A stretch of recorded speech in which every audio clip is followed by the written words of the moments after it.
Kung may mga kandidato sa pagkasenador na personal na nag-iikot para sumuyo ng botante, meron ding abala sa pagkampanya sa social media. At nakatutok si Marisol Abduraman.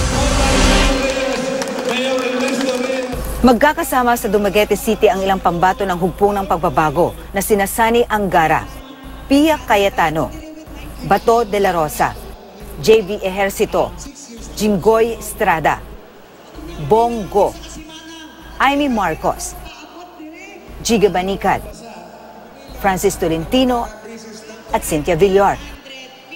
Si Bong Revilla nag-ikot sa Bulacan kahapon. Nag-online meeting di Avance kahapon sina Toti Casino, RJ Havillana, Butch Valdez at Lady Ann Sahidula.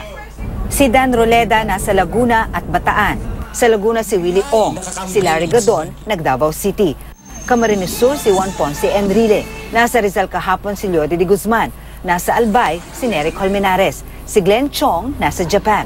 Nasa Makati nung Sabado si Nancy Binay. Nasa Nueva Ecija si Jonathan Valdevarona. Si Gary Alejano nasa Iloilo City. Si Shell Jokno nasa Maynila kahapon.